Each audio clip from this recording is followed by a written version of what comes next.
Stay tuned for tonight's adventure with the Fat Man. Okay, here we go.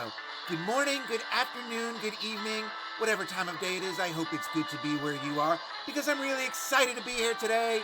My name is Baltimore Fats, and I'm a string puller. Pull the string! Yeah! All right, have fun, guys. All right, so I'd like you to meet Thomas Murray.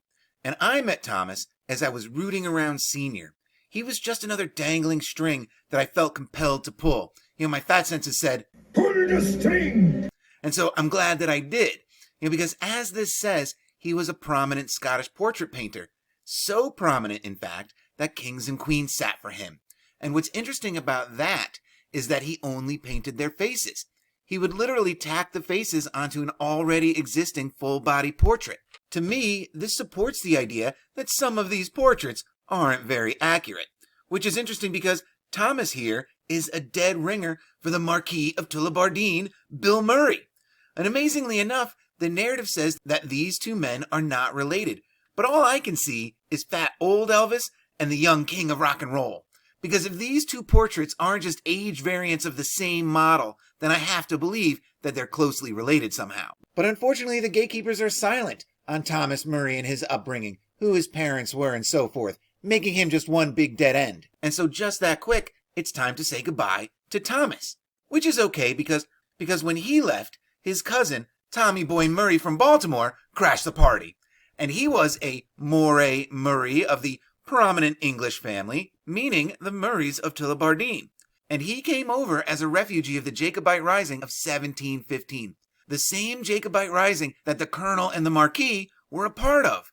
The same Jacobite Rising that effectively introduced the Templars and the Freemasons into the modern narrative. And this exiled status of his is very interesting because he and his family become intimately associated with St. Paul's Parish of that city. Not the same St. Paul's Parish that Mud City has cast as the American headquarters of the Church of England. That St. Paul's Parish? Yup! And that the Murray family has long been associated with the church? Even better. But unfortunately, just that quick, it's also time to say goodbye to Tommy Boy of Baltimore too. Because this Murray family genealogy goes on to blow the doors off Mud City. In here, they trace the Murray family way back. How far back, you ask?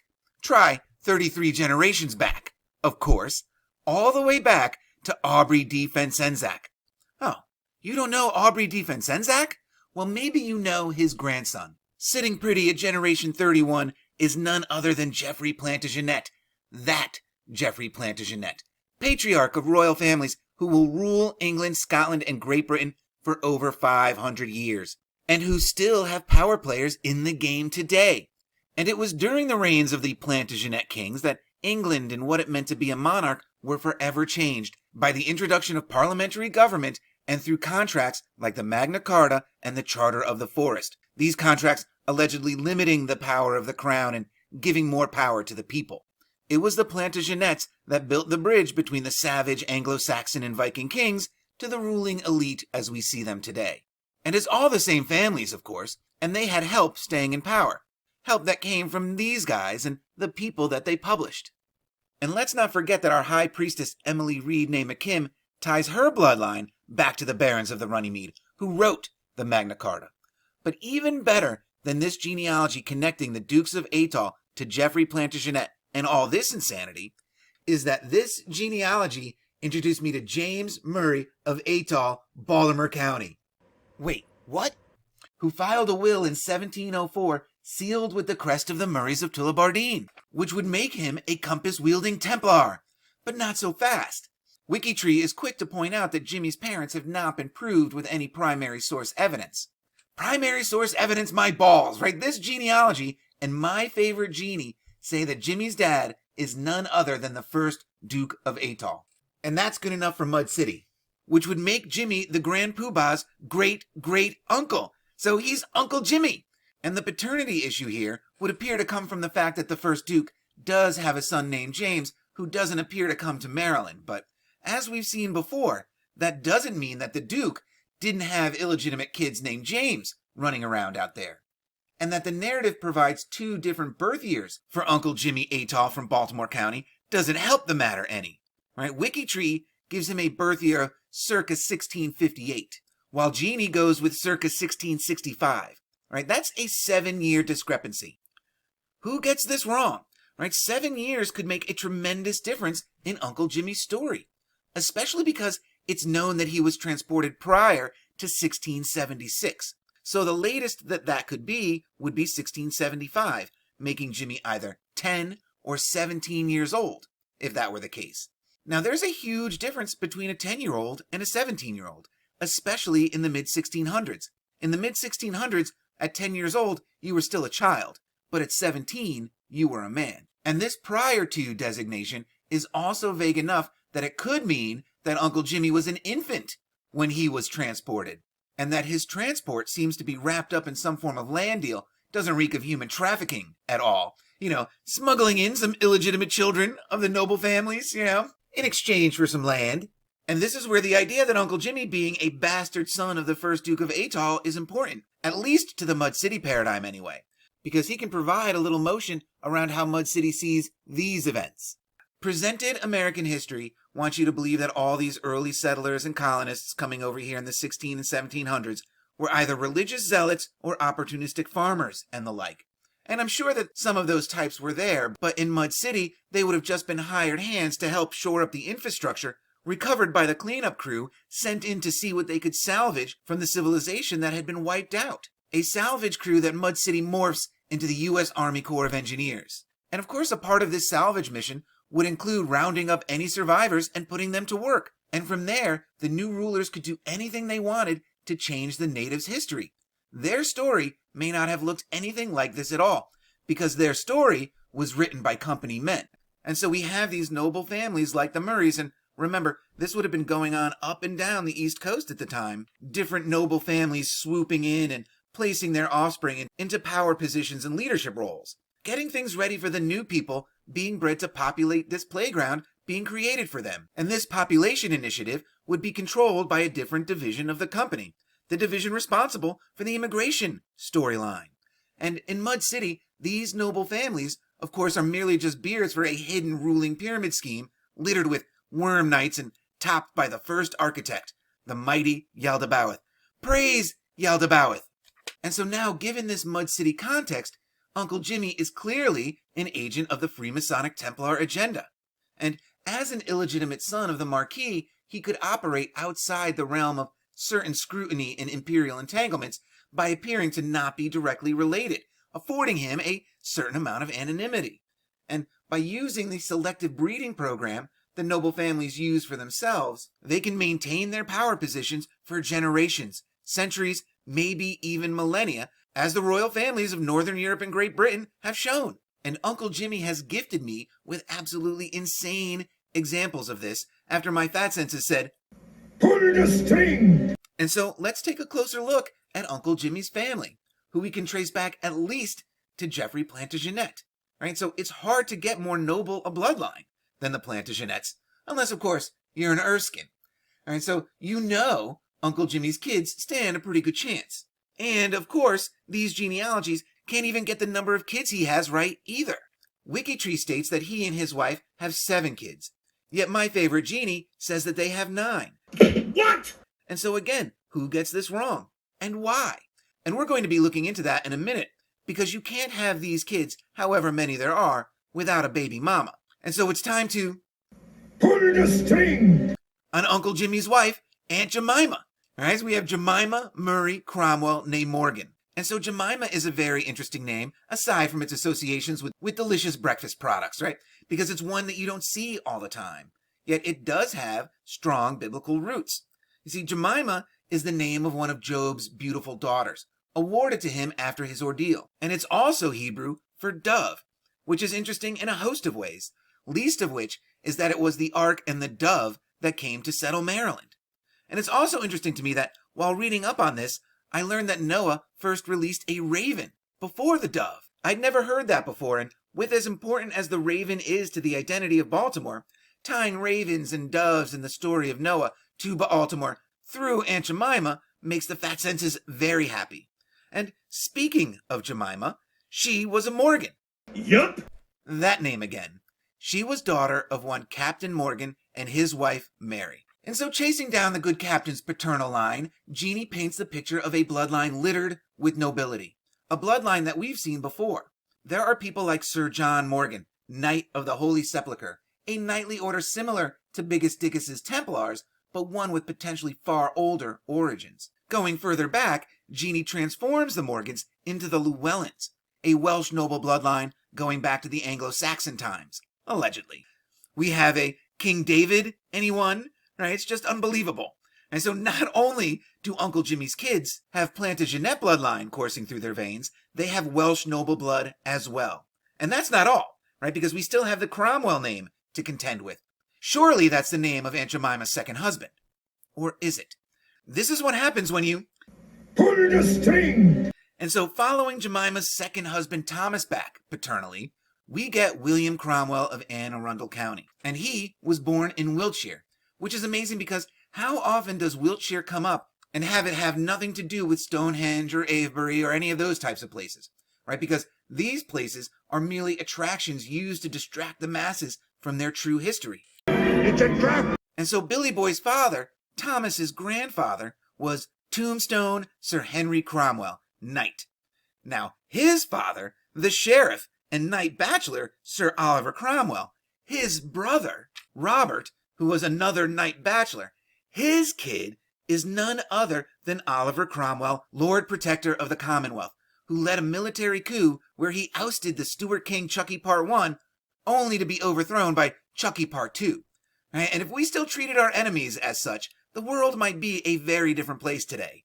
But anyway, my point being is that this would make Ollie Lord Protector and Aunt Jemima's second husband Thomas cousins. And if Ollie Lord Protector looks familiar to you, he should, because he looks exactly like his uncle, the sheriff. Right? Are you kidding me? Ollie Lord Protector is a fairly important figure in the portrait age. So again, I have to ask, who gets this wrong? And Aunt Jemima has at least one kid with Tommy Cromwell, putting her score to a possible 10 children.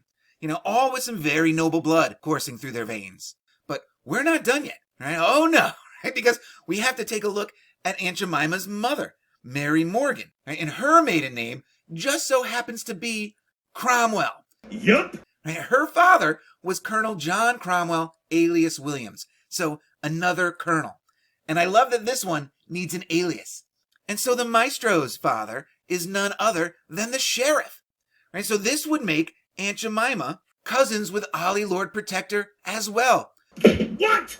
Close cousins, in fact, only removed by 2 steps, which means that Aunt Jemima Cromwell and Tommy Cromwell are cousins too. Yup. And so now naming their kid Ollie makes perfect sense, right? The bloodline continues. A bloodline that ties together with Sir Henry Williams, alias Cromwell, the Golden Knight of Huntingdon. He's where Aunt Jemima's and Tommy Cromwell's bloodlines meet. And so tracking this Cromwell line back, you come across names like Morgan ap Hywel. And I love this name. Hywel is where the name Howell comes from. Howell as in Powell, as in Poe. All right, so we have Morgan, son of Howell. And it's interesting that he's born and dies in Wales, yet this is the flag of England. And so next, we have an Einion ap Owen, steward to Robert of Gloucester. And this is the time period that the narrative says William the Conqueror and his sons were consolidating the last of the local Anglo-Saxon tribal kings, bringing them into the fold and creating all these dukedoms. And so, of course, there are Anglo-Saxon kings in the Mary, Murray, Morgan, Cromwell bloodline, including Vortigern, king of the Britons. King of who? Of course, the Cromwell bloodline goes all the way back to Vortigern, patriarch of the kings of Powys.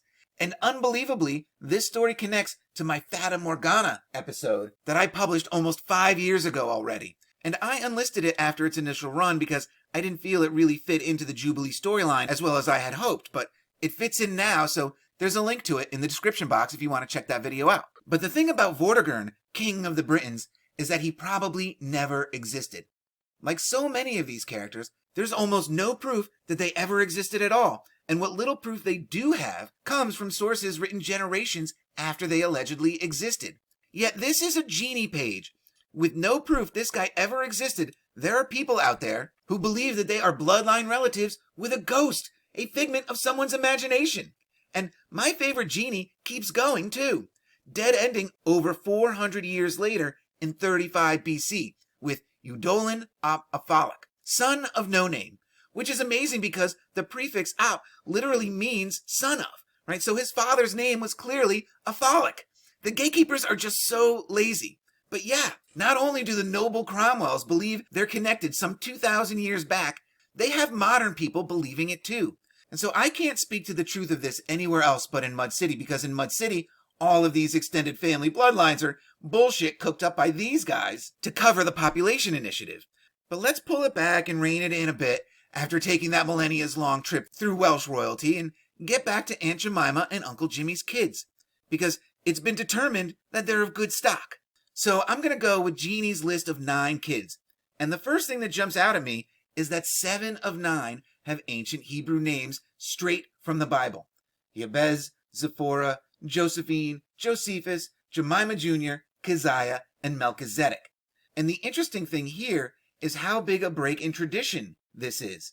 I went back a few generations with both Aunt Jemima's and Uncle Jimmy's parents, and there's not an Old Testament name to be found. Aunt Jemima is the first one, starting a brand new tradition in Baltimore. And now what that means, I have no idea, but these noble families thrive on tradition. So starting a new one like this in America, in Baltimore, has my fat senses buzzing. And so let's take a look at the names real quick. And so first up, we have Jabez. The interesting thing about listing him first is that he was actually the baby, being born circa 1699. Even more curious is that on every single one of his siblings' pages, he's listed as their half-brother, like on Sister Zipporah's page. On his own page, he's not listed as anyone's half-brother, and there's no discrepancy in birth on either of his parents' pages, right? So this is very strange to me, and we're going to come back to this curiosity in a little bit. And so Jabez translates to, he makes sorrowful, possibly named this because his birth was difficult. And Jabez's most important action in the Bible was to conquer new territory with divine sanction. God gave him permission to conquer. And this is interesting because it could belie his parents' true mission in the New World. Are they conquering new territory with divine sanction? I don't know. Maybe. And so next up we have firstborn Zipporah, who was named after Moses' wife and baby mama. And she's most famous in the Bible for the incident at the inn. And since I know about the incident at the inn, you have to know about the incident at the inn as well.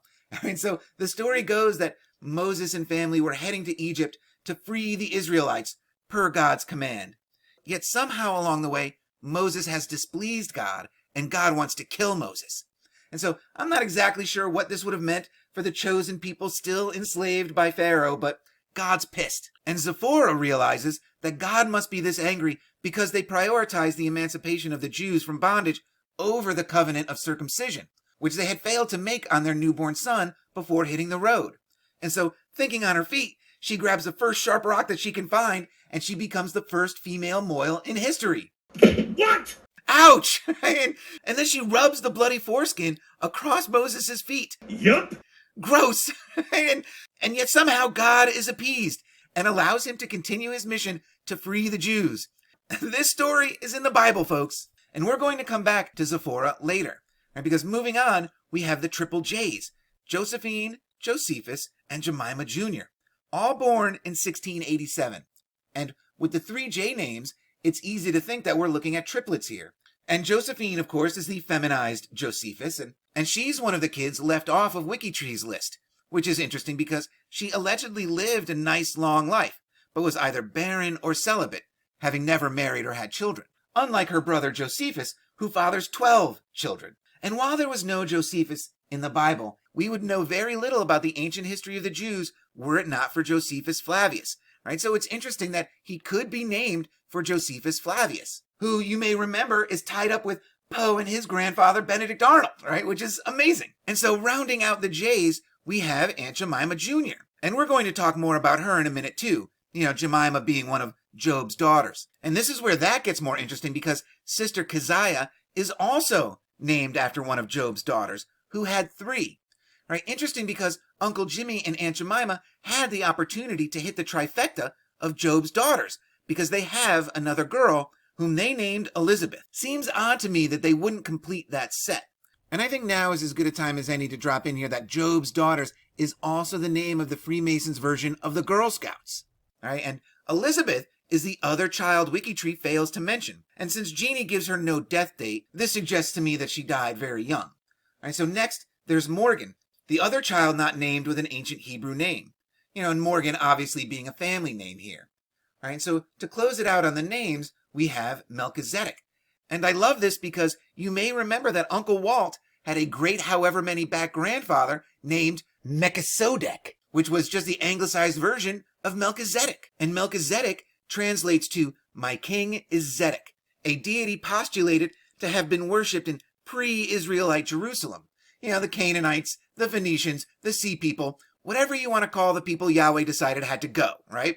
And so another translation of Melchizedek is as high priest in the order of Zedek. And apparently early Christians identified Jesus Christo as a high priest forever in the order of Melchizedek. They certainly looked alike. And this is interesting because it connects Christ to a God older than Yahweh.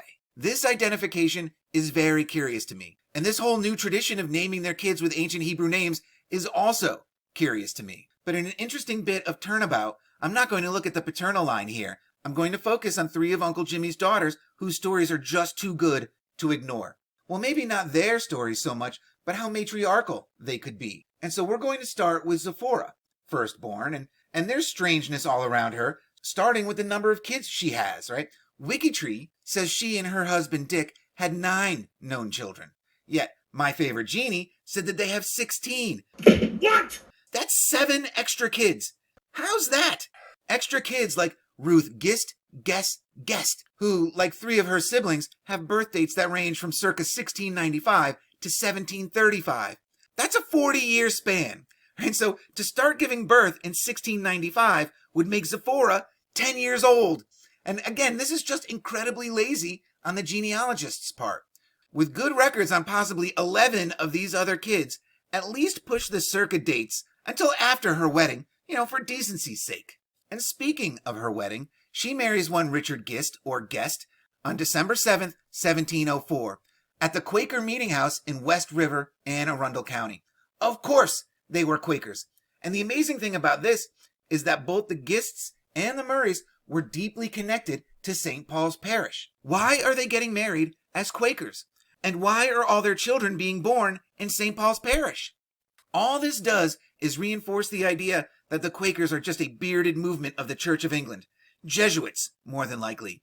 And it's interesting that the Quaker Oats Company owns the Aunt Jemima brand. Right, so the abolitionist Quakers had no problem perpetuating the kitchen slave stereotype. Sounds about right. And this Richard Gist, you guessed it, he's a Cromwell too. Yup. His mother Edith's maiden name is Cromwell. And so this Murray-Cromwell connection is tight, especially in Baltimore. And not only that, but Dick here was surveyor of the town of Baltimore. So a pretty important, if not largely forgotten figure in Baltimore's history. And in Mud City, surveyor is the perfect title for a management position in the salvage team or division of the company charged with mapping out not only that which has never been mapped before, but rather mapping out what's being found. And so moving on, I'm going to jump to Keziah. And with the married name Hanson, my apophenia beelined right to the first true president of America, John Hanson. But unfortunately, I could not connect the two. But my fat senses tell me they're related somehow. And there really isn't much to say about Keziah, but rather her granddaughter, so Uncle Jimmy's great-granddaughter, Elizabeth Hanson.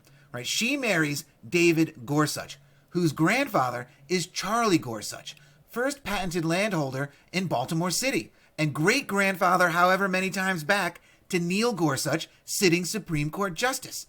In fact, Charlie and Uncle Jimmy are so close that Uncle Jimmy attends Charlie's wedding, which was held where else but at the Quaker Meeting House. And seeing the Hanson-Murray bloodlines connecting to Gorsuch does nothing to squash the idea that they could all be related somehow. Another example of how the founding families are still in play. But now it's time to close the show by looking at Aunt Jemima Jr. Jemima Eager Jones née Murray. And when I say by looking at her, I mean, of course, looking at one of her kids, Ruth Howard. And Ruthie goes on to have a son named John Eager Howard. That's right, Colonel John Eager Howard. Freemason and proprietor of Howard's Woods. Benefactor to every religion, cult, and fan club that wanted to set up shop in Baltimore. And so this makes Uncle Jimmy John Eager Howard's great-grandfather. What? So please tell me again about the lack of primary source evidence that Uncle Jimmy is not one of the Duke of Atol's kids. Colonel Howard is about as important as it gets in Mud City. He's the keeper of the Gate of Baltimore. And Colonel Howard was also George Washington's chief of staff and right-hand man. And G-Dubs had another right-hand man. Going all the way back to episodes 15 and 16 of Mud City, G-Dub's aide-de-camp was Tench Tillman. And Tench's sister-in-law, in an insane bit of inbreeding, is the barrister's marrow-sucking wife, Margaret. Right? So now we have G-Dubs surrounded by Howards and Carrolls, and we can link the Howards, at least, to Uncle Jimmy and the Masonic Dukes of Atol. And we know that the Colonel and the barrister were tight because they shared property borders, as discussed in the Standing in the Doorway episode. But not only that, they're family. Yup. Right? The Colonel's grandfather, Joshua Howard, and it's interesting that he has a Hebrew name. He marries one, Joanna Croxall O'Carroll, whose father, Tony of Lishenboy, his brother is none other than Rage Cage's body double, Charles Carroll the Settler. He's Uncle Chuck, making the Colonel and the barrister cousins. What? These Carrolls, the richest family in America before the Revolution, and the Howards, and remember, the Colonel here gives birth to a high priestess of the Diana cult and a hand-hiding Confederate. Right? They're all the same family. And so now the Mud City idea that the revolution was staged out of Montclair really begins to gain some traction, especially when you add this bit of open speculation regarding the Howards. For a family so steeped in the formation of a free and independent America, their trail runs cold awfully quick, dead-ending with the Colonel's grandfather, Joshua, who was born to a Howard unknown in Walton-on-Hill in Manchester. And I find this unusual because I know that the noble Howard family in England are styled the Dukes of Norfolk, and their seat is Arundel Castle in where else? Sussex, right? The Sussex Declaration, anyone? And with Anne Arundel County in Maryland being founded in 1650, I expected the Colonel to be related to these Howards, but with this dead end, I can only speculate that he is. And so, in not wanting to be left out of the story entirely, Anne Arundel County is named after Anne Arundel, wife of the second Baron Baltimore, Cecilius.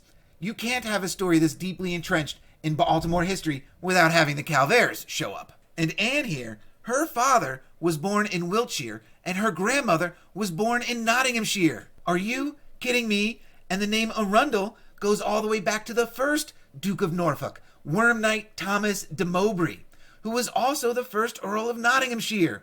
And so it always comes back to Baltimore and Sherwood Forest. And so now my amok apophenia connects these Howards to Sherwood Forest via the Dukedom of Norfolk. And so now Mud City has it that Sherwood Forest and Howard's Woods would be connected by these gates that the Colonel would have been the gatekeeper for here in Baltimore. And speaking of the Dukes of Norfolk, they believe themselves to be descendants of King Edward I. But why stop there? Edward I's great-grandfather was our boy Geoffrey Plantagenet, who was also the patriarch of the Murrays of Atol, like Uncle Jimmy. So now my fat senses have the Howards related to the Murrays too through Geoffrey Plantagenet. So if your paradigm is looking to find connections that support the idea that much of American history is scripted bullshit made up to cover a large-scale recovery and repopulation project, as directed from, or at the very least, being filtered through here, being able to tie all these families together this way in Baltimore is a pretty good place to start. And holy compass and square, fat man, if events like these were scripted by the Murrays and the Howards and the Carrolls, well then maybe this one was too. And adding further credence to the American history being fabricated out of Baltimore idea, let's not forget that the Clan Macmillan, who had at one time controlled the largest scientific and educational publishing empire in the English-speaking world, had their heirs apparent born in Baltimore too, in the same St. Paul's Parish as the Quaker Murrays had their kids born. And there's something about the Murrays giving birth to all their children at St. Paul's Parish and naming them with these ancient Hebrew names, and the fact that St. Paul's in London is the hub for all of this publishing, and that I came across a King of David in the bloodlines, it makes me wonder how much of this story was made up here too. And so to close this one out with a cherry, one last little example that Uncle Jimmy gave me that there are no new ruling families under the simulated sun. Uncle Jimmy's eldest daughter, Zephora, is first cousins 9 times removed with Lady Di. 9 times. What? First cousins, that's a linear bloodline connection, meaning all Uncle Jimmy's children are first cousins 9 times removed with Lady Di. And it's not lost on me that this relationship exists, and Zephora's husband Dick was the surveyor of Baltimore, where the Premier See sits as a masked temple to Diana. And one last thing before I wrap this one up, the genealogy site that linked the Murrays to Geoffrey Plantagenet has been taken down, right? So I'm glad I got to it when I did. All right, so I'm wrapping this one up here. I have no idea when the next one will be. But remember, guys, just because you don't know the truth doesn't mean you can't have fun with the lies, right? So until the next one, cheers.